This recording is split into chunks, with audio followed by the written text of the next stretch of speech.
Hello everybody, this is Zerda with Zerda MTG and I'm back at it again today with another historic deck tech.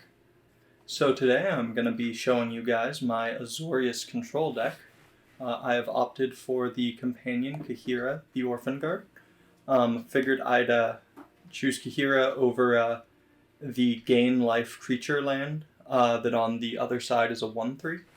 Personally, I think that card has a lot of potential, but just going to try out Kahira. It's a pretty good way to pressure planeswalkers, and even though the land is incredibly powerful against aggressive decks, which is a thing that I think we need to try and be better against, I do believe having the ability to pressure planeswalkers a little bit better than that gives us, as well as a little bit more consistent value out of Kahira, even if it does kind of let my opponent know that, hey, I'm definitely a control deck in blue-white before the game and before moles. I do think Kahira is the way to go. Could be wrong. I'm going to test a little bit more the other way as well. But with my testing of both versions so far, I've found that Kahira is just so much more impactful. It could just be that right now I'm only Plat 2, and as you get higher, people will be better about spotting that and mulling accordingly. But as it stands, I do believe Kahira is the better option. Otherwise, I'd be dropping the Secluded Step, as well as trying to remember what the other card I had different was, but I'd be playing two of them, and cutting a Temple, and playing two of the 1/3 land card that gains 2 when it enters, just because it's so good against mono red. And either way, I'd be putting those in the sideboard as a 2 to 3 of. I just think the card is very, very good. Moving on to the cards actually in the deck and not the cards excluded from it. For our 2 mana removal and answer suite, we have 3 Seal Away, 4 Censor, 2 Jwari Disruption. I opted for more Censors over the Disruption because we already have a pretty decent land count, and cycling to find our win condition approach of the second sun is a little bit better than being a land sometimes, although this is still a very, very flexible card, much like Censor, and I think definitely deserves a lot of consideration. 2 Search for Azcanta as our early game way to try and set up for a lot of card advantage later on, and 2 Dovin's Veto as our answers to very problematic permanents like opposing Teferi's opposing Approach of the Second Suns, or any Planeswalker really, or anything that we just really don't want to see. Moving on to our 3 drops, we have 2 Narset. This is very good at stopping us from falling drastically far behind because of an opposing Hydroid Krasis, playing against an opposing control deck. It's very annoying to see on the other side of the table because it means that you can't try and pull ahead with anything really. It turns off opposing Teferi's, and even against, say, the enchantment deck, or not enchantment, the blue-white Luris deck, they can't go off with their Court Spirit Dancer. They stop drawing the cards there. Mono blue can't use their, what is it called again? They can't use their Curiosity or their draw card +1/+1 enchantment, so it ends up gaining you a bit of life and stopping them drawing a card for a turn, which can buy you time to get to a Wrath. And 4 copies of Absorb, because it is the best 4 mana counterspell, unless you consider, I believe, Disallow, the one that would also allow you to cycle, to be better, but I think the 3 life in such an aggressive format as Historic is just where I want to be myself right now. There's a lot of mono red, and I'd much rather have an Absorb against them. It not only counters the Lightning Strike you aim it at, it also counters the last one that resolved against you. So it's, in a way, pseudo card advantage against mono red, but mostly it's just we need a 3 mana counterspell, and 3 life is a good amount of life to gain if you're stalling. It's also a good way to technically fog a turn if they have a creature in play and they go to cast a spell. so it doesn't have the downside that 3-mana counterspells normally have of you just keep falling further and further and further behind, just because of what your opponent got out before you played the counterspell. So that's the reason for Absorb over the other options there. 4 copies, I believe. Yes, 4 copies of Cast Out. Cast Out just being a answer to absolutely anything that could also cycle when it's, a 4-mana answer, and that's kind of expensive, to be honest. But think of it as our Vraska's Contempt. It answers to fairies. It answers Uros. It answers basically anything. Only things it doesn't answer are spells, so, But it also cycles for very cheap, and that is a pretty big upside for your 4-mana removal spell to have. So honestly, these 3 Shatter the Sky should be the other 3 Wrath of Gods, but I don't have the wild cards for them, and I'm saving up my next 3 wild cards for something very specific that you'll see in a future deck tech. But I don't want to spoil the surprise yet. But needless to say, play 4 Wrath of God. If you're a Shark Typhoon heavy version, say you're playing 4 Shark Typhoon and you plan on casting them, then potentially, play 4 Shatter the Sky because of the synergy there. The synergy being it creates a 4/4 that will then let you draw a card, so it becomes a cantripping Wrath for you. But I think even then I'd still rather have Wrath of God because the downside is so huge. Now, with the shift in the meta having happened from Zendikar being released, there is some consideration I've given to replacing these with Settle the Wreckage. Settle the Wreckage being better, first of all, against goblins. There's no real denying that, because goblins can just win the turn it drops a Muxus and swings in with haste, and there's nothing a sorcery can do about that. So there's one consideration. The other consideration for wanting to play Settle the Wreckage instead comes from the copy counter deck. Or not counter, the Neoform, that's what it is. Neoform combo. Because they can kill you, once again, the turn they play the spell. Give me a moment here. Yeah, because they can kill you the turn they play the spell. And, they go Seagate, Neoform, sack that, get Dualcaster, clone. Then all of a sudden they have a combat celebrant and everything has haste and they attack you for 40 damage 2 times in the same turn. Well, sorcery speed wraths aren't going to do anything about that.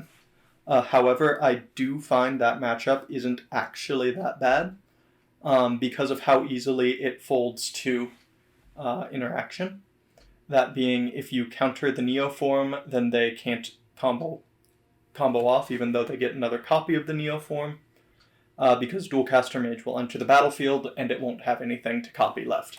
And even because of how fast they tend to do it, most of the time I've found they don't tend to have the mana left over. A Censor will work there. They don't always have the Seagate, and then a removal spell will work. But overall, I don't feel the matchup is that bad. But if I find that they start adapting a little bit more, so the deck gets more and more and more refined, then I will opt to play a better Wrath for dealing with that deck. Probably do a 2-2 split because having a sorcerer speed, but universal Wrath, meaning it doesn't miss the creatures they're not attacking with. It doesn't offer your opponent the possibility to play around it. I just prefer that right now. But I can easily have my mind changed if that deck starts to adapt and I start finding it to not be as good of a matchup anymore. Although I should say the one other reason I find that deck not be so terrifying is the 2 copies of Blast Zone. So we just have a number of ways already to interact with it. And especially Blast Zone, because you just put it on 3, and as long as you keep it up, they can never go for the combo. So there are plenty of ways to deal with it. I think the deck is pretty sweet, but it folds right now, at least, to interaction, although I do imagine that is a thing they can change, and when they finally figure that out, that deck's going to be scary. But for now, I'm not too worried about it. Now for win conditions, besides this lone Kahira over here, who, mean, it only takes 7 swings, right? That can go the distance if you're going for speed. Anyway, 4 copies of Teferi. This is just one of the best Planeswalkers ever printed. Pre-War of the Spark, that is. Pre-War, this was actually still seeing play in Legacy. Even just in Miracles, you just play a 5-drop and it was good enough, which was something crazy. Sees a lot of play in Modern still. And in Historic, yeah, still good enough. You draw a card, immediately untap, so you get to have interaction. It's a pseudo 3-mana Planeswalker. In that respect, its -3 can still be a win condition, in that after you've ulted and you start exiling a card every turn you draw, or even if you haven't, but your opponent just can't answer what you have, be that, they don't have any threats left for some reason in a control mirror, or what have you, you just keep casting your Teferi, -3ing it, putting it back, drawing it again for turn, so you can never deck, and that can be a win condition still. And that ultimate is just absolutely absurd, and will win you the game as soon as it happens, so that's still not as soon. Very likely the next turn, given you'll start exiling their permanents every single turn, likely have another way to draw cards with all of the cycling you have in this deck. And also, exiling even just 1 card a turn from your opponent, including lands, when they inevitably run out, is a very good way to win a game. Next up, for actual winning the game in a timely fashion, we have 2 Approach of the Second Sun. I'm going with 2 so that we still have the possibility of playing 1 and then winning the next turn, as well as making it a little more likely we draw it on time when we need it. First time you cast it, gain 7 life. Second time you cast it, you win the game. And that 7 life does very much help buying you the time you need to get there, if you've ground out the game enough. If you just cast this on turn 7, there's a good chance it's not enough. But if you've ground out the game, you've cast a few counter spells, you've wrathed once or so, countered a creature, answered a creature, your opponent might only have 2 power in play, and gaining 7 life can very easily be enough to buy you the time you need to get to that, get back to that approach, especially when you consider we, once again, have cycling, have card advantage. Sometimes it only takes a turn. If you already have a Narset in play when you cast it, you minus it. Next turn, you minus it again, and then, hey, there's your approach. And then we have the Lonely copy of Shark Typhoon. The reason we have the Shark Typhoon is less as a win condition, although it can get there, and more of a cantripping way to kill a creature, trade with a creature, and pressure planeswalkers, all uncounterably. So mostly it's just here because it cycles, which is good with Approach, is just good in general. Cycling is an amazing ability. Has a pseudo interaction with Teferi to make it 2 bigger, but let's be real, that's only happening if your opponent's low on life and out of cards. Not an altogether unlikely scenario, but the low on life, I suppose, is. But mostly what this is your opponent has a big or small or medium creature, you cycle it, you block that creature, and you drew a card. Now you have a creature, you killed one of their creatures, and you drew a card. That's 3 for 1 right there. So Shark Typhoon just being a potential 3 for 1. Well, why wouldn't I play an uncounterable 3 for 1? A creature, a kill spell, and a card draw. Thank you very much. Also, it's very good against opposing Teferis. Say they have a Teferi that you really need to answer, well, sorcery speed's not going to be the way to do that. But end of their turn, you make a giant creature, you're a control deck, they likely aren't ready for a creature, and you can hopefully kill their Teferi and counter anything that tries to come after your shark before that happens. But yeah, that's why the Shark Typhoon's there. Honestly, I do want to play another one. I've considered maybe cutting down on the Jwari Isle Disruption, because I do have 26 lands outside of it, so that's land 27 and 28. But being a spell and a land, I feel, gives me that flexibility to play even more lands than normal and just kind of hit all of my land drops without fear. Also, it's a land drop that you can find off of Narset, which is something I forgot to mention. And that's just something that is amazingly good for me. Just being able to Narset and find a land with it it doesn't seem like it would be that good, but when you consider all those times you keep a 3 land, you don't draw them, suddenly Narset can hit that land for you. It really is just, it makes Narset feel 100 times better even when it's not that likely. Because when it does happen, it's something the card wasn't supposed to be able to do, and it helps so much, and it wins games just through that interaction. But this card just being so versatile is why it's still here. Next up, we have Field of Ruin. This is kind of an answer to opposing Search for Azkantas and castles, especially the white and black castle being absolutely obnoxious. Occasionally blast zones, as we do have enchantment-based removal, and we do want to save our planeswalkers. It's also kind of color fixing, but mostly it's here to answer opposing spell lands. 3 copies of Temple of Enlightenment. I could also see myself cutting down 1 Temple of Enlightenment for another Shark Typhoon. As of now, I'm not entirely sold. I do like having a high density of Scrylands. 1 Irrigated Farmland. I'm not positive. I kind of want to go up on 1. If I do, I'd want to go down the Temple. Right now I'm leaning more heavily on Temples than I am on the dual Scries, or on the dual cycling lands. And I want also the 1 mana cycling lands a little bit more than the 2 mana cycling lands, so I don't want to cut down those for it. Even though it is color fixing, I just find my color fixing tends to be fine, but this is still a very, very good card. For Hollowed Fountain, best dual land we have.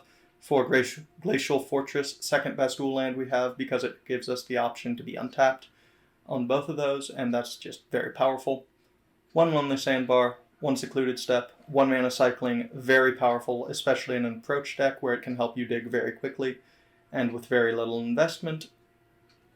Only 3 islands and 2 plains. We don't really need too many. We don't have Fabled Passages, just have Field of Runes to find them, and we're more playing them to help our castles and our Glacial Fortresses come into play untapped. 1 Castle Vantress. I've considered going up. If I did, I'd go down a Castle Ardenvale and up a plains, down an island. But as it stands, I don't really use the Vantress that much if I have a Ardenvale, which to me means that I like the Ardenvale more. I find it to be more powerful. It's very good at one of our weaknesses is, which is pressuring planeswalkers, as well as its free value. It's an actual card in card advantage. Against things like mono red, it makes their creature draws in the late game when you've when you've answered their early onslaught and started to stabilize. It means that them drawing a haste creature isn't as good anymore because you might already have a token, and if not, you can just make a creature and block it and fog that creature. It is another win condition, and look at our win conditions. We are definitely very low on them. And most importantly, just creating a token that demands an answer at some point. It's not something that can be ignored forever. Castle Ardenvale is, in its own very slow, very, very grindy way, a must-answer threat. Because if we've answered everything that needs answered on the board, then a 1/1 a turn will win the game. It also is, ironically, an answer to an opposing Castle Ardenvale. Because if they're making a 1/1 every turn, and we are as well, then we've kind of just countered their Castle Ardenvale and buy ourselves time to get to that Field of Ruin to help stop it. And in the absurdly late game, having 2 Castle Ardenvales going is just kind of a surefire way to win the game. 2 tokens a turn, doesn't matter the mana cost. 2 tokens for 0 investment is, in cards at least, is absolutely absurd. If you're holding up counter magic anyway, then there's nothing better you can do than just create card advantage when your opponent doesn't play into your counter spells. And that's it for the deck tech.